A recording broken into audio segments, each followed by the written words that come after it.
جو قوم سمود ہے یہ بڑی ڈیولپڈ نیشن تھی۔ حضرت صالح علیہ السلام کی جو قوم کا ایک شہر کہہ لیجئے، جب رسول اللہ غزوہ تبوک سے واپس آئے تھے تو وہاں سے صحابہ گزر کر گئے تھے۔ رسول اللہ نے پھر وہاں پر صحابہ کو خطبہ ارشاد فرمایا تھا اور انہیں کہا تھا کہ بھئی یہ جو مقام ہے یہاں سے عبرت تم حاصل کرو۔ اب میں اس مقام کو پڑھتا ہوں۔ اللہ سبحانہ و تعالیٰ نے فرمایا کہ ہم نے سمود کی طرف ان کے بھائی صالح کو بھیجا۔ قالا کہا انہوں نے، یا قوم اعبدوا اللہ ما لکم من الہ غیرہ، یہ وہی تعلیم جو حضرت نوح علیہ السلام اور حضرت ہود کی ہے۔ قد جاءتکم بینۃ من ربکم، کہ نشانیاں تمہارے رب کی طرف سے آئی ہیں، نشانی آئی ہے، دلیل آئی ہے۔ ھذہ ناقۃ اللہ، یہ ہے اللہ کی ناکہ، اللہ کی اونٹنی۔ لکم آیتن، تمہارے لیے نشانی ہے۔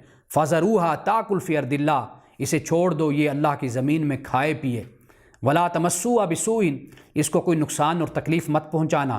فیاخذکم عذاب علیم، ورنہ پھر ہوگا کیا کہ تمہیں دردناک عذاب آ کر پکڑ لے گا۔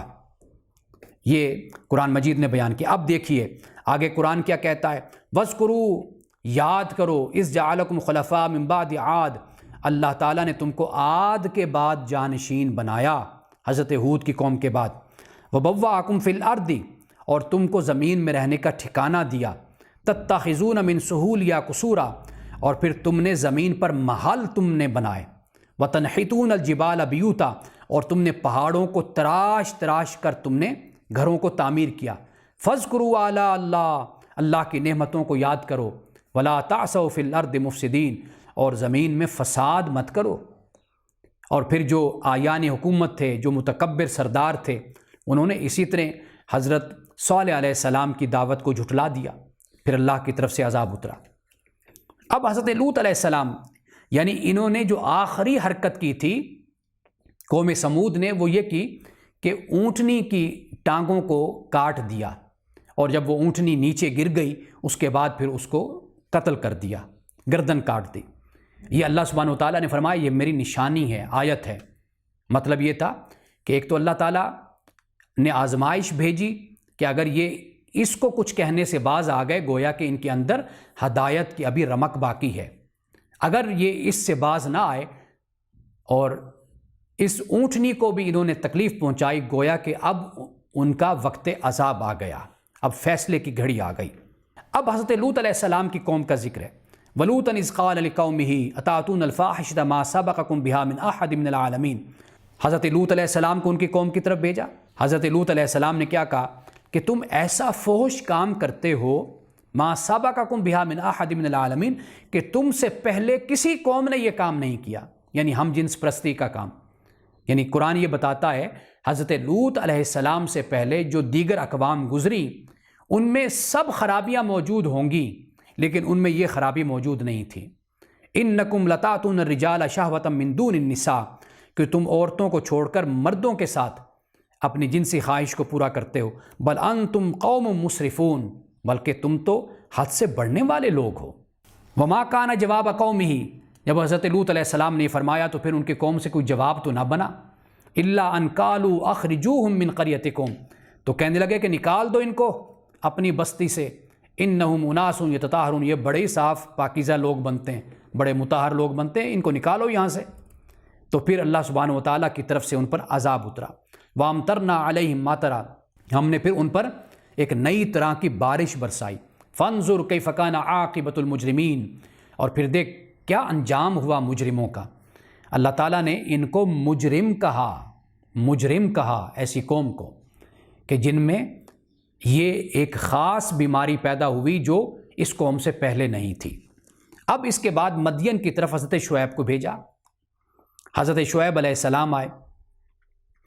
اب حضرت شعیب علیہ السلام نے اپنی قوم کو تعلیم تو وہی دی، یعنی توحید کی تعلیم دی، اور پھر اخلاقی خرابیوں سے بچنے کی تعلیم دی۔ اب اخلاقی خرابیاں کیا تھیں؟ اچھا، یہاں پہ یہ بھی عرض کرتا چلوں کہ حضرت لوط علیہ السلام کی قوم میں اس خرابی کے علاوہ دیگر خرابیاں بھی موجود تھیں، ڈاکہ زنی، چوری، یہ بھی خرابیاں موجود تھیں۔ اب حضرت شعیب علیہ السلام کی قوم میں کیا بیماریاں تھیں؟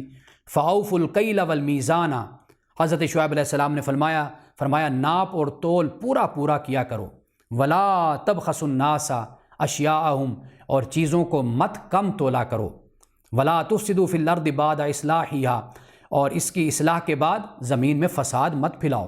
اللہ تعالیٰ نے اصلاح کر دی نا۔ اصلاح سے مراد یہ کہ ہر چیز میزان میں ہے، پیمانے میں ہے۔ آپ سورج کو دیکھ لیں، آپ چاند کو دیکھ لیں، آپ موسموں کو دیکھ لیں، آپ رات اور دن کو دیکھ لیں، ہر چیز میزان میں، ناپ اور تول کے ساتھ ہے، قدر کے ساتھ ہے۔ لیکن اللہ نے فرمایا جب میں نے زمین میں اصلاح کر دی ہے، اب تم زمین میں فساد کیوں پھیلاتے ہو؟ ذالکم خیر لکم ان کنتم مؤمنین، فرمایا کہ یہ تمہارے لیے بہتر ہے اگر تم مومن ہو۔ اب دیکھیے اور ان کے اندر کیا خرابی تھی، فرمایا ولا تقعدوا بکل صراط، اور تو تم سڑکوں پر اس غرض سے مت بیٹھا کرو، توعدون وتصدون عن سبیل اللہ، کہ تم راستوں میں بیٹھ کر اللہ پر جو ایمان لانے والے ان کو دھمکیاں دو اور اللہ کی راہ سے ان کو روکو۔ یہ حضرت شعیب علیہ السلام کی قوم تھی۔ اب شعیب علیہ السلام کی قوم نے آپ کو اسی طرح جو قال الملأ الذین استکبروا من قومہ، جو متکبرین تھے، مستکبرین تھے، جو حضرت شعیب علیہ السلام کی قوم کے سردار، انہوں نے کہا کہ شعیب یا تو واپس آ جاؤ ہمارے دین کی طرف، ملت کی طرف، یا یہ ہے کہ پھر ہم تمہیں اس شہر سے نکال دیں گے۔ یہ بھی کہا کہ ہم تمہیں رجم کر دیں گے، پتھر مار مار کر تمہیں ہلاک کر دیں گے۔ یہ حضرت شعیب علیہ السلام سے کہا۔ حضرت شعیب علیہ السلام کی قوم کی کیا برائی تھی؟ کم تولا کرتی تھی، ناپ تول میں کمی تھی۔ اب آپ یہ دیکھیے کہ ہم ہڑتالیں کرتے ہیں نا اسلام کے نام پر کہ ہم مسلمان ہیں، جی اب یہ مسئلہ ہو گیا، فرانس میں ہو گیا، اب فلاں ملک میں ہو گیا، اب ہڑتال کر دو، پورے ملک کو بند کر دو۔ تاجر تجار ہڑتال کر دیتے ہیں، پورا پاکستان بند ہو جاتا ہے۔ لیکن کبھی آپ نے یہ دیکھا کہ ہم نے کم تولنے پر ہڑتال کی ہو، ملاوٹ پر ہڑتال کی ہو؟ ہم یہ کہیں کہ آج کے بعد ہم رسول اللہ صلی اللہ علیہ وسلم کے عاشق ہیں، آپ سے محبت کرنے والے ہیں، ہم کم نہیں تولیں گے، ہم پورا دیں گے، ہم مہنگائی نہیں کریں گے، ہم اس کے ساتھ ساتھ ملاوٹ نہیں کریں گے، کیونکہ ہم رسول اللہ صلی اللہ علیہ وسلم سے محبت کرنے والے ہیں۔ کل ہی مجھ سے ایک نوجوان نے پوچھا کہ جی جو صورتحال اس وقت ہمارے ملک میں بنی ہوئی ہے تو کس طرح ہم اپنی محبت کا اظہار کیسے کریں، یعنی کیا طریقہ ہو؟ بڑے جذباتی انداز میں انہوں نے مجھ سے کہا۔ تو میں نے انہیں کہا کہ جب رسول اللہ سے آپ کی شدید محبت کا آپ اظہار کرنا چاہتے ہو نا، تو پھر رات کو اٹھ کر جاگا کریں، عبادت کیا کریں۔ تتجافا جنوبہم عن المضاجع یدعون ربہم خوفا وطمعا، قرآن کہتا ہے کہ یہ جو ایمان والے ہیں نا، یہ راتوں کو ان کے پہلو بستروں سے جدا رہتے ہیں، یہ رب کو خوف سے، طمع سے، امید سے پکارتے ہیں۔ میں نے کہا جب آپ اپنی شدید محبت کا اللہ اور اس کے رسول سے اظہار کرنا چاہیں تو پھر رات کو اٹھ کر عبادت کیا کریں۔ جب شدید محبت کا اظہار کرنا چاہیں نا تو پھر قرآن مجید کہتا ہے کہ تنگی کے باوجود بھی یہ خرچ کرتے ہیں۔ پھر اگر آپ کو تنگی بھی ہے، آپ ایثار کا مظاہرہ کریں، پھر آپ اپنی جیب سے نکال کر دوسرے پر خرچ کرتے ہیں، اپنے مومن بھائی پر۔ جب اللہ اور اس کے رسول کی شدید محبت ہو نا، یہ کیفیت آپ پر طاری ہو، آپ اس کا اظہار کرنا چاہیں، تو میں نے کہا سورۃ الدہر کو پڑھیں، وَيُطْعِمُونَ الطَّعَامَ عَلَىٰ حُبِّهِ مِسْكِينًا وَيَتِيمًا وَأَسِيرًا، کہ یہ اللہ کی محبت پر یتیم کو کھلاتے ہیں، مسکین کو کھلاتے ہیں، اسیر کو کھلاتے ہیں، قیدی کو کھلاتے ہیں۔ میں نے کہا جب یہ شدید آپ کے اندر محبت پیدا ہو اور جب آپ کے اندر ایک سمندر محبت کا، جسے کہتے ہیں کہ ٹھاٹھے مارنے لگے نا، تو پھر اس وقت اپنی محبت کا اظہار اس طرح کیا کریں۔ جب رسول اللہ کی محبت میں آپ کی آنکھوں سے آنسو نکلیں تو قرآن اٹھا لیا کریں، قرآن کو پڑھا کریں۔ اب معاملہ یہ ہے کہ رسول اللہ سے محبت یہی ہے کہ رسول اللہ صلی اللہ علیہ وسلم کی سیرت پر عمل کیا جائے، اپنے معاشرے کو جنت نظیر بنا دیا جائے۔ جیسے ایمان کا مطلب ہے امن دینا، اسلام کا مطلب ہے سلامتی دینا۔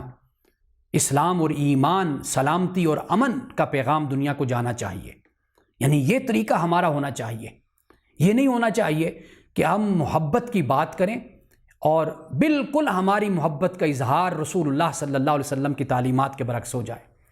یعنی رسول اللہ نے فرمایا نماز پڑھو، ہم نماز کے وقت مظاہرے اور احتجاج کر رہے ہوں۔ رسول اللہ صلی اللہ علیہ وسلم نے فرمایا تنگی بھی ہو تو پھر بھی اپنے مسلمان بھائی کی مدد کرو، ہم اس کے بجائے اپنے مسلمان بھائی کے لیے راستوں کو تنگ کرتے ہیں، ان پر زندگی کو تنگ کر کے رکھ دیں۔ رسول اللہ صلی اللہ علیہ وسلم نے فرمایا، یعنی قرآن مجید یہ کہتا ہے یتیم کو، اسیر کو، مسکین کو کھانا دو۔ تو جب رسول اللہ صلی اللہ علیہ وسلم سے محبت کا اظہار کرنا ہے تو پھر اپنے سامنے رکھا ہوا کھانا اٹھا کر کسی مسکین کو دے دو۔ یہ ہے محبت کا اظہار۔ یعنی ایک ہے فتویٰ، ایک ہے تقویٰ۔ جب محبت رسول کی بات کرنی ہے تو پھر فتویٰ نہیں، پھر تقویٰ پر چلو، پھر تقویٰ کے راستے کو اپناؤ۔ تو یہ باتیں، اصل محبت تو یہ ہے کہ رسول اللہ جو دین لے کر آئے، جو دین انہوں نے، آپ صلی اللہ علیہ وسلم نے ہمیں عطا کیا، ہم اس دین کے سچے پیروکار بن جائیں۔ جیسے یہاں پر آمنین کا لفظ استعمال کیا کہ میں سچا خیر خواہ ہوں تمہارا، تو سچے ہم خیر خواہ اپنے مسلمان بھائیوں کے بنے۔ تو یہ نوجوان جو ماشاءاللہ بہت جذبہ رکھتے ہیں، بڑا احساس رکھتے ہیں، اور میں کہتا ہوں یہ بڑی دولت ہے کہ اگر ہمارے نوجوانوں میں بھی رسول اللہ صلی اللہ علیہ وسلم سے محبت کا شعور ہے۔ ورنہ یورپ میں تو یہ حالت ہے کہ حضرت مسیح علیہ السلام کو تو نوجوان نسل جانتی ہی نہیں ہے کہ حضرت مسیح علیہ السلام کون ہے۔ یہ بہت بڑی دولت ہے، نعمت ہے کہ ہمارے نوجوان رسول اللہ صلی اللہ علیہ وسلم کی ذات اقدس سے محبت کرتے ہیں، شعور رکھتے ہیں آپ کا۔ لیکن اب اگلا قدم ہمیں یہ بڑھانا ہے کہ رسول اللہ صلی اللہ علیہ وسلم کی محبت ہمیں ہمارے عمل میں، کردار میں، اخلاق میں نظر آئے۔ بلکہ میں یہ کہتا ہوں کہ رسول اللہ کی محبت میں اگر ہم انتہا پسند بنتے ہیں تو انتہا پسندی عمل میں نظر آنی چاہیے، کردار میں نظر آنی چاہیے۔ یعنی رسول اللہ صلی اللہ علیہ وسلم نے معافی، درگزر، عفو سے کام لیا، لوگوں کو زیادہ سے زیادہ عطا کیا، انسانیت کی خدمت کی۔ اس معاملے میں پھر ہمیں اور زیادہ آگے بڑھنا چاہیے۔ یہ در حقیقت رسول اللہ صلی اللہ علیہ وسلم کی محبت کا ثبوت اور آپ کی محبت کا اظہار ہے۔ یہ نوجوانوں کے نام ایک پیغام بھی ہے۔